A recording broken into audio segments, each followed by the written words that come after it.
یہ آیت کریمہ اپنے دامن میں اتنی روشنی اور اتنی جامعیت کے ساتھ دین کا خلاصہ ہمارے سامنے رکھتی ہے کہ ہماری روحیں وجد کرنے لگ جاتی ہیں۔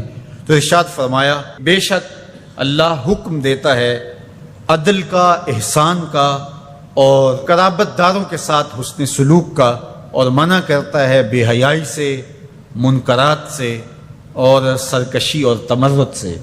اور یہ اس لیے فرما رہا ہے کہ تم نصیحت پکڑو تاکہ تمہارے سینے ہدایت کے نور سے روشن ہوں اور منور ہوں۔ حضرت حسن بصری رضی اللہ تعالی عنہ فرماتے ہیں کہ اس آیت کریمہ میں اللہ نے کسی بھی امر خیر کو چھوڑا نہیں ہے، ساری خیر اس کا خلاصہ بطور حکم ہمیں ارشاد فرما دیا، اور پھر فرمایا کہ اللہ تعالیٰ جل شانہ نے کسی برائی کو نہیں چھوڑا جس سے ہمیں منع نہ کر دیا ہو۔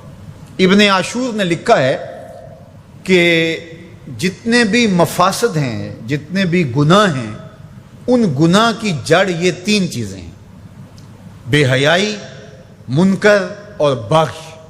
اور ان تین چیزوں سے منع کر کے گویا سارا راستہ بند کر دیا گیا گناہ کا اور برائی کا، اور تین چیزوں کا حکم دے کر کے خیر کے سارے راستے کھول دیے گئے۔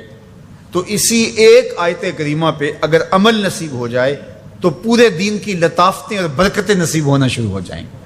تو تین چیزوں کا حکم دیا کرنے کا، ان اللہ یامر بالعدل، بے شک اللہ عدل کا حکم دیتا ہے، انصاف کا حکم دیتا ہے۔ اگر تم نجات پانا چاہتے ہو تو غصے کے اندر بھی اور سرشاری کے اندر بھی تمہیں عدل سے، انصاف سے کام لینا پڑے گا۔ تو ہمارا دین ہمیں عدل سکھاتا ہے، اور قیامت کے دن 7 اشخاص جن کو اللہ اپنے عرش کا ٹھنڈا سایہ عطا فرمائے گا، ان میں سے پہلا شخص حضور نے ارشاد فرمایا امام عادل، وہ شخص جو عدل و انصاف کرتا ہے، وہ امام، وہ حاکم جو عدل سے امور سلطنت نبھاتا ہے، کل قیامت کا دن ہوگا، کوئی سایہ نہیں ہوگا، اللہ اسے اپنے عرش کا ٹھنڈا سایہ نصیب فرمائے گا۔ روایت میں آتا ہے کہ قیامت کے دن جو بادشاہ ہوں گے، حکمران ہوں گے، ان کے ہاتھوں میں ہتھ کڑیاں ہوں گی، اور ان کو یوں میدان حشر میں لایا جائے گا۔ اگر انہوں نے عدل کیا ہوگا تو وہ ہتھ کڑیاں ٹوٹ جائیں گی اور انہیں جنت بھیج دیا جائے گا، اور اگر انہوں نے عدل و انصاف نہیں کیا ہوگا تو ان ہتھ کڑیوں کے ساتھ ان کو جہنم میں دھکیل دیا جائے گا۔ ہمیں عدل کرنے کی تلقین کی گئی۔ ملکوں کے اندر طمانینت، سکون اور قرار عدل کے ذریعے سے آتا ہے۔ ایک عربی کا مقولہ ہے، الملک یدوم بالکفر ولا یدوم بالظلم۔ ملک کفر کے ساتھ تو قائم رہ سکتے ہیں لیکن ظلم کے ساتھ قائم نہیں رہ سکتے۔ علماء نے عدل کے حوالے سے یہ بات بھی لکھی ہے کہ اس کا مطلب اللہ نے ہمارے اوپر جو بھی فریضہ عائد کیا ہے اس کو پورا کرنا یہ عدل کہلاتا ہے۔ لوگوں کی امانات کو ادا کرنا یہ عدل کہلاتا ہے۔ ظلم کو ترک کرنا اور انصاف کا بول بالا یہ عدل کہلاتا ہے۔ اس عدل سے مراد صاحب حق کو حق دینا ہے، جس کا جو حق ہے اس کو دینا یہ عدل کہلاتا ہے۔ اللہ جو ہمیں عدل کا حکم دیتا ہے، اس کا مطلب ہے ہمارے ذمے جس کا حق ہے، ہمارے باپ کا ہے، ہماری اولاد کا ہے، ہماری ازواج کا ہے، ہمارے اہل خانہ کا ہے، ہمارے ہمسایوں کا ہے، دوستوں کا ہے، جس کا بھی حق ہمارے ذمے ہے، بلکہ فرمایا کہ تیرے نفس کا تیرے اوپر حق ہے۔ حدیث طویل ہے کہ حضور علیہ الصلوۃ والسلام نے فرمایا ان لربک علیک حقا، تیرے رب کا تیرے اوپر حق ہے، ولنفسک علیک حقا، اور تیرے نفس کا تیرے اوپر حق ہے، ولأہلک علیک حقا، اور تیرے اہل کا تیرے اوپر حق ہے، اور ایک حدیث کے لفظ ہیں ولزوجک علیک حقا، اور تیری بیوی کا تیرے اوپر حق ہے، فآت کل ذی حق حقا، ہر صاحب حق کو تو نے حق ادا کرنا ہوگا۔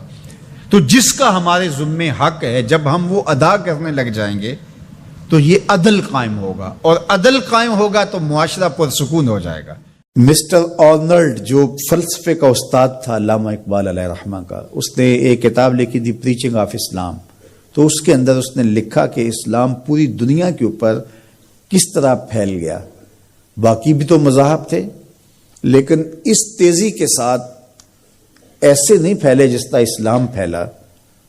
تو اس نے کہا کہ من جملہ وجوہات اور ذرائع میں سے ایک ذریعہ اسلام کے پھیلنے کا یہ ہے کہ اسلام میں سے ہر شخص کو یہ حق دیا گیا ہے کہ وہ دین کی تبلیغ کرے اور نیکی کا حکم دے اور برائی سے منع کرے۔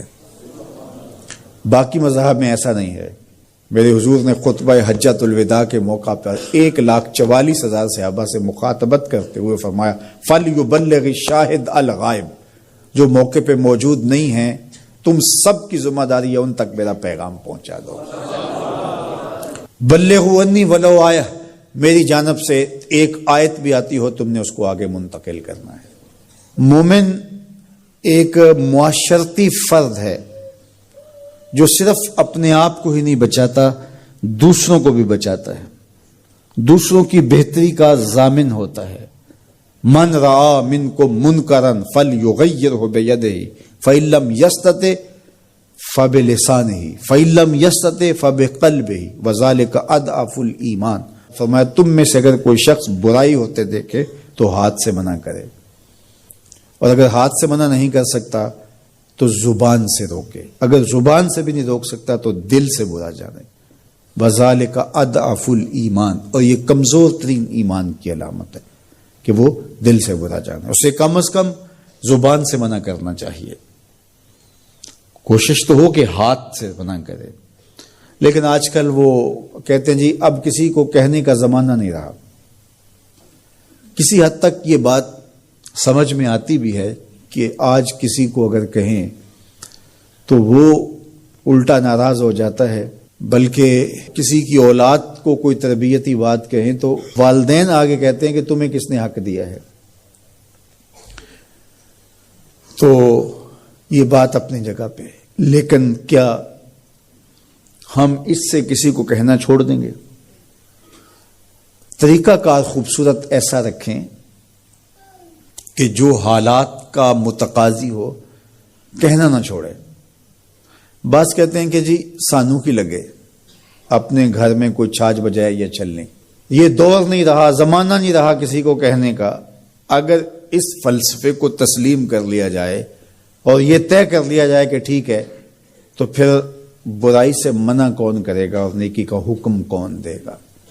جبکہ اس امت کی ذمہ داریوں میں یہ شامل ہے کنتم خیر امت اخرجت للناس تامرون بالمعروف وتنہون عن المنکر، تم بہتر امت ہو۔ کیوں؟ اس لیے کہ تم لوگوں کو نیکی کا حکم دیتے ہو، برائی سے منع کرتے ہو۔ یہ اس امت کی ڈیوٹی ہے، ذمہ داری ہے اس امت کی۔ یہ امت سوچنے لگی ہے کہ جی یہ دور نہیں رہا، یہی تو دور ہے۔ جب شر پھیل گئی ہو، جب برائی فروغ پا رہی ہو، تو اب تو ضرورت اور زیادہ بڑھ گئی ہے۔ جتنا اندھیرا گہرا ہو جائے اتنے ہی تو چراغوں کی ضرورت ہوتی ہے۔ اور ہم یہ فلسفہ تراش کے اپنے نفس کو مطمئن کر لیا کہ یہ دور نہیں رہا کسی کو کہنے کا۔ حضور نے مثال بیان فرمائی کہ کشتی میں سارے لوگ قابض ہو کے اپنی جگہ کو طے کر کے بیٹھ جاتے ہیں اور سفر شروع ہو جاتا ہے، اور ایک شخص اپنے ہی حصے کی جگہ میں سوراخ کرنا شروع کر دیتا ہے، اور باقی اگر اس کا ہاتھ نہیں پکڑتے، اس کو روکتے نہیں ہیں اور کہتے ہیں ٹھیک ہے وہ اپنی جگہ پہ کر رہا ہے، اپنے گھر چھاج بجائے چلنی، ہمیں کیا لگے، تو تھوڑی دیر کے بعد کشتی ڈوبے گی تو یہ بھی سلامت نہیں رہ پائیں گے۔ اور اگر اس کا ہاتھ پکڑ لیتے ہیں تو وہ بھی بچے گا اور یہ بھی ڈوبنے سے محفوظ رہیں گے۔ جب برائی پنپتی ہے، برائی کی نشو و نما ہوتی ہے، تو کیا وہ چنگاریاں ہمارے گھروں کو